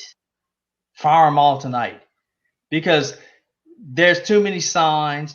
People are seeing these. I think they know about it. I just think they don't really know what to do about them. I mean, if you call, people say, "Have you called the game wardens?" No, and I never will because they fall. They'll first of all they're going to tell you it's a bear. They'll bring out a trap, and what happens? They don't catch a bear. So I mean, that's their logic. I guess that's the way they deal with it, and you know, no, they know. They know. And I guarantee you they probably have some kind of protocol, some kind of training in case they run into these things. Because if they don't, they're doing a horrible job. Because the average amateur guy, Bigfoot guy, can go out there and find tracks. And, every once in a while you get a glimpse of one. So, like I said, if they don't know about them, they need to fire them and get rid of all of them, get a whole new crew in because they know about them. Yeah, I believe that the Right. government knows about them, but I don't know about putting a chip in them. I mean, why would they set aside the national forest? So you think Yeah. it's all? Yeah, that's my biggest thing is where my sighting was in a national forest and around a national forest, and so it's called Kisatchie National Forest. For anybody who wants to know, it's north of Alexandria. It's in between Alexandria and Winfield, Louisiana. So if y'all want to go look at it on a map, you can go check it out. But that's where my sighting is, and for both the Bigfoot and a dog man. I mean, I think the government agencies know about it. In fact, I know there's military sites that have them, and I've heard stories about superiors tell them don't shoot them. If they know their car sitting there, they're there. So I mean, as far as a game ward and all that, I'm sure they get reports all the time. But what's the advantage or disadvantage of trying to report these things unless they try to hurt somebody, kill somebody? You know, uh, they never tried to hurt me. They never tried to kill me. I've heard them all around me. And as far as putting a chip in them, man, well, all you got to do is go get a flare or some kind of night vision or something. You can see them at night. They're there. So I've never seen any orbs or anything like that. But most time we hunt. We get up real early in the morning before daybreak, and then we go out there. We hunt all day long. We come take a little break around lunchtime or something like that. Come back, get a sandwich, and go right back out. I don't spend a lot of time out in the woods at night, so I don't know about orbs and all that kind of stuff. But as far as the government knowing, I think they know they're there. Yeah. Yeah, the government knows all about Bigfoot. I mean, they know about these Bigfoot. They know about dogmen being out there, guys. Um, they keep it hidden because it's a money issue for the government. When it comes to these Bigfoot, whenever they go in and I've had reports of Bigfoot going in and uh, hurting somebody or trying to kill somebody and stuff like that before. When that happens, the government sends teams in and to take care of the Bigfooter that are doing it. So yeah, the government knows, and when it comes to game wardens, that's the standard answer to everything. It's a bear. Yeah. It's kind of funny. It's the deer have eat all the bark off of the trees and the limbs off the trees. Under anything else put it up is pretty much cleared off. But a bear doesn't. Well, I got news for you. That ain't a bear eating the limbs, buddy. That's a deer eating the limbs. Yeah. But that's just a standard answer that game wardens, whether they're federal or state, That's a standard answer they give because it's what they're told to say. And they know if they don't say that, then what's going to happen is they're going to be out of a job and they're not going to get that retirement. They're not going to have all the benefits they're supposed to be getting. And mommy at home is going to be upset because they lost their job. So they'll use the standard issue response. It was a bear. Right. I That's can it. I can tell you this is whenever I first had my sighting, I showed it to some family, and they're actually in government agencies, and they didn't say anything about it. They just said it was big. That's all they Yeah. said. So Yeah. there you Well, go. you know, I think everybody here, or us three, are in it for the right reasons. We want to spread awareness, and we want to let people know that these things out here. Now, you can laugh, you Right. can say whatever you want, but all we're trying to do is maybe protect a family who goes out, who has kids, goes out camping, and runs them into one of these things. You know, what do you do? There's no protocol. You know what to do when you encounter a mountain lion, a grizzly bear, even down here an alligator. But there's nothing to tell you what to do if you run into these things. Now, like I said, you can believe us or not. We really don't care because, like you said, we know.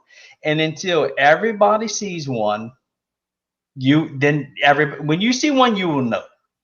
People will tell you, well, no, you Yeah. saw a bear, you saw this, and you're going to tell them, nope, I did not. I saw a damn caveman in the woods. Yeah. Hairy caveman. Yep. Bottom line. Yeah. Right. Well, guys, uh, we've been here an hour and a half. I got a question here for you from Jim Whitaker. How big of a territory do you think each group needs to live? I think he means like when it comes to a Bigfoot clan or a dog man clan. Let's go with the Bigfoot one first. And Carl, we've been having you go first all night, so we're going to stick you with the Bigfoot. Dog man, I wouldn't even know. I had to defer to Scott on that one. But Sasquatch, I Mm-hmm. don't think it takes much. Uh, people go, hundreds of miles in the woods looking for them. And I always say you're probably walking not past 90% of them because they seem to want to Yeah. live on the fringe of civilization where they can watch us. So, I mean, this little patch of woods right here, that's about 300 yards from my house. I mean, it might be a 2 mile square area. So I don't really think it takes much. If there's, enough food to sustain them or cover or, I think they can make do. I mean, In our area where we hunt at, there's plenty of white oaks, pin oaks, plenty of wild persimmon trees in the woods. There's always blackberries around. Um, Mm-hmm. like I said, like Carl said, there's thistles. There's thistles down here. It's like a celery. So they got plenty of food to eat. There's also about within a mile or two of each other, there's at least 3 creeks that I know of that's running all the time. And so these creeks never stop. On our land up there, there's a creek that comes and that's 4 that I can count. So they've got a fresh water source there. And so I don't think they have a problem worried about food. I mean, there's squirrel, there's armadillo, there's rabbit, there's deer, plenty of deer up there. I get 2 deer a Mm-hmm. year. So and there's hogs now. So we got a lot of hogs where we are, and they're starting to take over.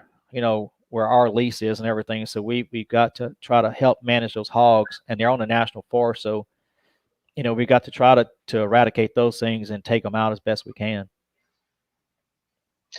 I see Right.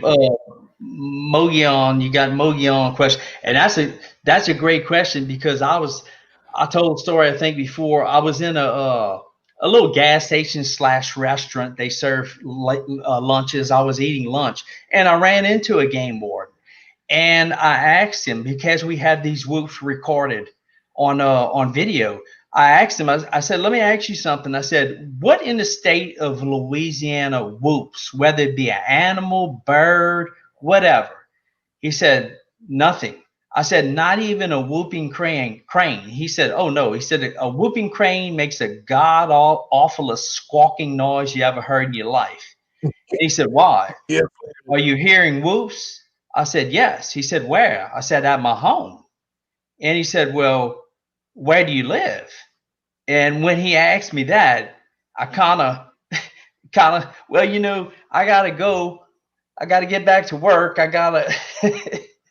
So, like I said, man, these guys know. I mean, as soon as I brought that up, I mean, you could tell he got very, very interested in, you know, what I was saying and listening to me very intently, you know. Mm-hmm. I've How got about you, Scott? What do you I've think? got a I've got a best friend that's a police officer. Two of my family members up in North Louisiana are police officers, and I had another family member that worked in, I guess, government forestry agency, and so I showed two of them the picture that I had, and I asked them directly what they thought about it. You know, they didn't know what to say, and like I said, one of them just said, I ain't gonna say which one it was, but one of them just said that he said that's big, whatever it is very big.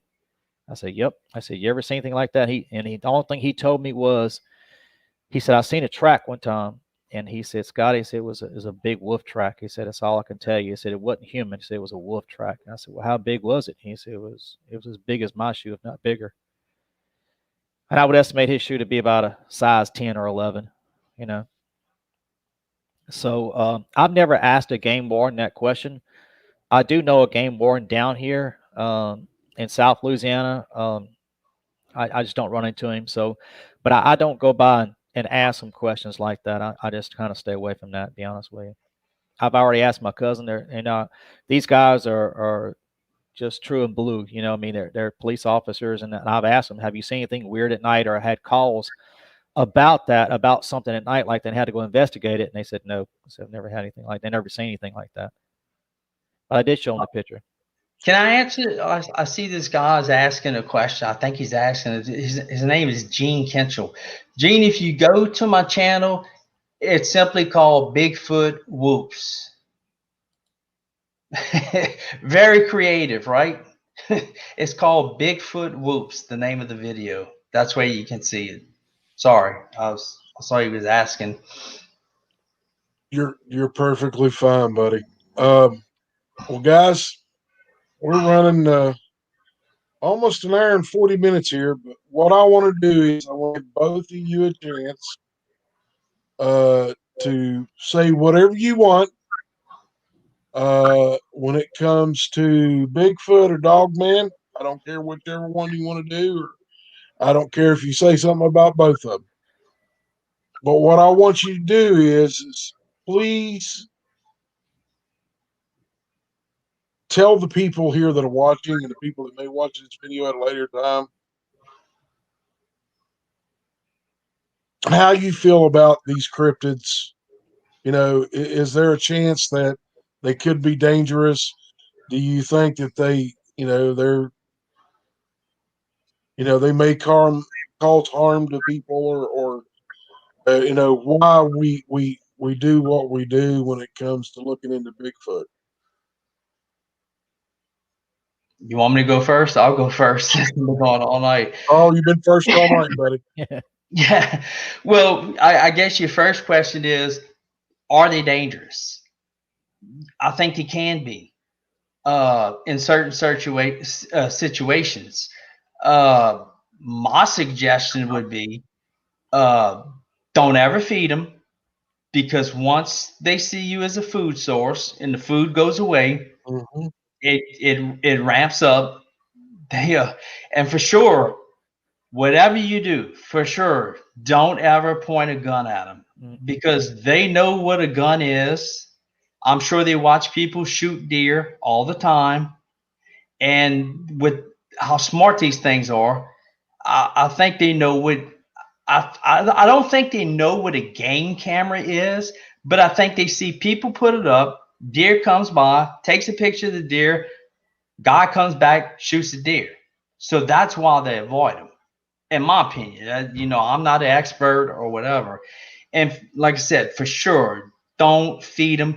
Don't go out if you want to go out in the woods and do whoops and knocks and whatever you want to do, that's fine. Just be careful, because me and Scott can both tell you we have an activity on our home, so these things can and will follow you back. And who knows what that means to them. I mean, if I go out there and I do one of those big howls you see on Finding Bigfoot, what does that mean to them? What is a knock?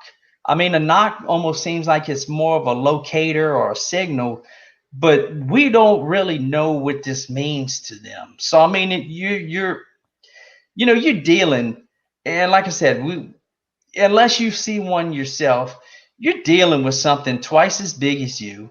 I mean, this thing can drive you in the ground head first and nobody would ever find you. I mean, so just be careful, just be aware. Like I always say, go out in the woods, educate yourself, listen to the ambient noises, find out what kind of animals you have in your area, find out about the known. So when the unknown happens, then you might, your ears might perk up a little more. Well, wait, that's a scream, that's a howl. It's too big to be a owl. It's, so just be careful. I mean, just and don't get complacent. That's be aware, and I think that's one thing we've lost in a couple of 100 years: a self awareness that we used to have, because you had to have it to survive.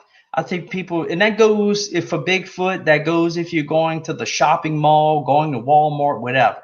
Just be aware of your surroundings, because we just got, I want to say, lazy, just wrote noises off, and things that would happen, just a common occurrences, and sometimes it's not. It's bigger than what you think it is. So just be careful. First, I'll say, Scott? like I say, don't feed them. We put corn, and we put a rice bran out. I put molasses out before. I think that's part of the food source that brought them in. And because we're always putting corn out, and I've actually heard of them going to deer feeders and actually eating the corn out before. So I don't deliberately bring them gifts or anything. Now, I knew when I first started having my impression of them there on our lease, I knew that something was there. I didn't know how to deal with it, but I think that they've been watching me for about 10 years now. I really do. I think they've always been in that area. But I do the same routine all the time. I go in, I go to my deer stand. And nothing happens, I get on my golf cart and I leave out. Well, I think they watch you. I think they watch a routine. I think they can sense your heart. I think they can sense what you're thinking. I think they're paranormal. I really do. I believe that they can go invisible. I don't know how they do that. I think they can cloak. I think they're multidimensional. That's a lot being said, but that's what I believe. And that's just my own personal opinion, because what I've been through, what I've seen, anything that can run right in front of you and take a deer and pick it up, you never see it, and the deer just run off. That's something that's not of this world. Like I said, I've had its mind speak to me. Me and my wife go to church. We're Christians. Firmly believe in Jesus Christ, believe in God. Jesus Christ is my Lord and Savior. Is it something supernatural? Yes, I do believe. Because when this thing of mine spoke to me, it's like if God had answered my prayers or something. When I pray to God, and I've had something answer my prayers before, and it was like that, but just different. I would say be careful. If you go out in the woods, be mindful of your surroundings. Be careful in the springtime. They may have young or something around. If you hear that stuff, just be careful. Don't. I've researchers and people trying to find them now. I've told people, leave these things alone. Don't go messing with them. This is not something to play with. If you think you'll make money, I'm not asking for any money. Nobody ever paid me anything for all this stuff. Nobody pays me for this. I just want people to be aware of this stuff. And as far as it following you home, I think they tag you. I've heard and read somewhere before that if one sees you, they all see you. They have that capability. Okay. So, maybe there's some in your area. They know who you are and where you are already. So once you're tagged, you're tagged. You can't get away from it. I can't get away from it. I've had them come in my house at night through a multi-dimensional thing and push me in the middle of the night, wake me up. I've had them in my house just do all kind of different stuff. So how do you get rid of it? I can pray and ask God to protect me. I can pray to Jesus, ask him to, remove them or whatever. I've never had them try to hurt me. I've never had them try to put a spell on me and nothing like that. It's not like that. It's different. Yeah. I've had them try to talk to me before. I mean, they try to talk to Dana when she was on her deer stand. I've had them mumble to us when we shot a deer. Me and my cousin shot a deer. They mumbled up, blah, blah, blah, all kinds of stuff. No whistle. I've had them even grit their teeth at me in the woods, like this, try to make sounds toward me. I think they're just trying to communicate. I don't know. I've been in a box stand before. I had a stick fly and hit in the back of the door where I was at, and I just mind spoke to them. I just told them, "See, I know you're there." I've had them surround me. Last season was a crazy season for me. It's the first time I've ever had that much activity ever. I mean, just all kind of stuff happened. Went to go get on a deer stand, and it's like owls were hooping and hollering, running through the woods and all that. They're making all kind of noises. But I would just say be careful though. Who knows if you make one mad and they attack you. If you do, you're not going to make it. I'm just telling you, don't point a gun at them, whatever you do, because I seen that thing's eyes and it turned from yellow to orange to red. When I say red, it was like it was like a LED light. So I'm being as sincere as I can. Don't go looking for these things. Leave them alone. If they come to you, that's one thing. I didn't ask for all this. I didn't ask to, that they need to follow me home and all that. So just understand there are consequences to them tagging you. And as far as the dog man, I don't know that much about the dog man. I only seen it once. That's it. Down here in Louisiana, they call it the rougarou. You can go look that up and see about all the stuff that's happened here in Louisiana. But there's a lot of sightings. I mean, in the Chafala Swamp, there's stuff below Morgan City. There's supposedly an island down there where they are. Around Alexander, below Alexander, there's sightings. My sighting was north of Alexander, between Alexander and Winfield. So that goes to show you where they are. They're everywhere. I've heard of another sighting that was even recently. Somebody told me about a sighting southwest of Alexandria, around the town of Elizabeth, Picken, right up in that area, Oakdale. So just understand that those dog men are everywhere, but don't mess around with them. That's all I would tell you. This is not something that they're very real. I don't know if they would hurt you or not. I don't know that. I don't want to take that chance. So this weekend I was supposed to go muzzle loading. Me and my wife decided I wouldn't even go muzzle loading. That I would wait till rifle season next weekend to go. And just because I just had a weird feeling. Both of us had an eerie, weird feeling, and I just said, okay, we're just not going to go. So we just backed down. So I don't know what else to say about it. So go ahead. What I want to ask you is, Carl, I know you got a YouTube channel. Why don't you give everybody your channel on YouTube and they can come and take a look at your videos and all your pictures and everything? Why don't you go ahead and tell everybody your YouTube channel's name? Okay, thank you. Yeah, it's right below me, LA Swamp 8, spelled exactly like that. We got videos, pictures, and what we do is we do it kind of different.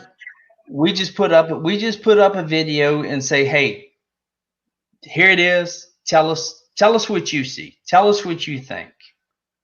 We don't ever steer anybody in any direction. We just, here's the video. Tell me what you think. Tell me what I mean, because man, this is the craziest thing ever. I mean, I really don't know. Like, some people say, man, you're lucky, you got to see one and you had these things coming to your home. And I don't know, sometimes I really don't feel too lucky. I'm sure Scott and you old bear, you probably old hand at this. You know more than us about it. I mean, like sometimes it sticks with you. I mean, you have nightmares, you have PTSD. I mean, it's a real thing. I mean, it's a lot of people think it's just mumbo jumbo, crazy people getting on here just crazy. But I mean, it's real. And like I said, until everybody sees one for themselves, then you're gonna be Mm-hmm. 100% sure what you saw and what you just encountered, Right. and nobody will be able to tell you different. So good luck. If you think we're Yeah. absolutely nuts, good luck. Because we're trying to warn you. If you don't listen to us, that's great. If you feel like you can take care of yourself, we're just trying to warn you of the consequences of these things. Bottom line, that's it. Scott, do you got a? I don't think you got a YouTube channel, but I'm not sure if you do or not. No, I don't. I don't have a You YouTube got channel. anything you want to? Well, I've got a couple pictures and stuff that they're I've tried to put them up on other sites that I've had some interviews on. So this would be my actual like third interview, and you can listen to my other interviews that I had. Bigfoot Odyssey is one Go ahead. that we had, and then I'm sorry, Flat Squatch Productions, and that's with George Mm-hmm. Workman. That's actually the first one I did, and that was very, very fresh right after it happened. So it was 3 months after it happened. So if you actually want to go listen to that, that would be Flat Squatch Productions. And if you go listen to that one with George Workman, that's right after it happened. You'll get me fresh, real excited about what I seen, what I saw, and you'll hear exactly what happened. And then I talked to Carrie, and this is where I met all you, the rest of everybody here on that platform, that group. Well, guys, we're going to, and I want to thank both of you for coming on tonight. I mean, we've been here for almost 2 hours, and there ain't been a dull moment since we started. And I thank you both for coming on. Uh, you both are a wealth of knowledge, and I want to compliment you both.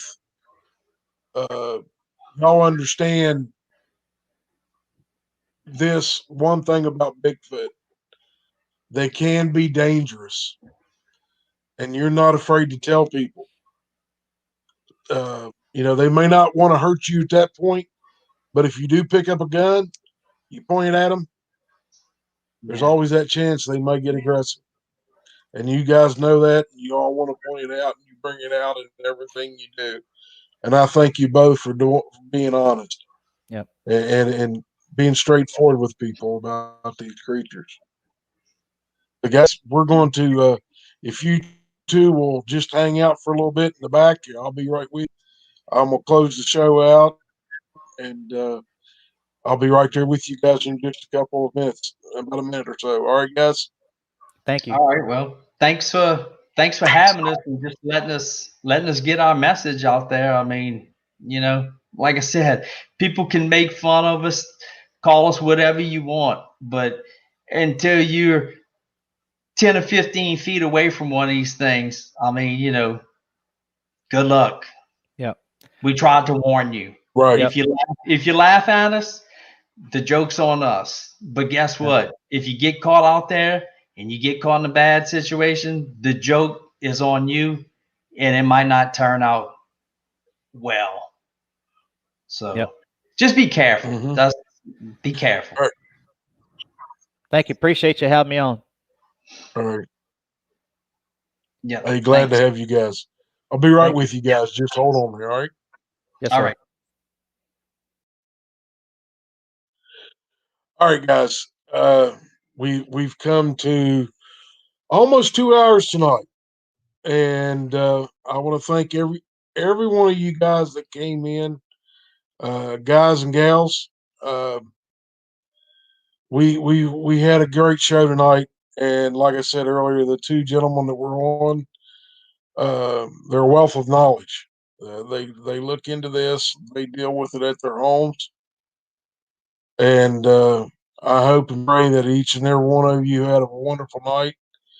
And if you got questions, you need answers to, you need help, my phone number is somewhere. You can find it either in the comment section of any of the videos, or if you need help with something,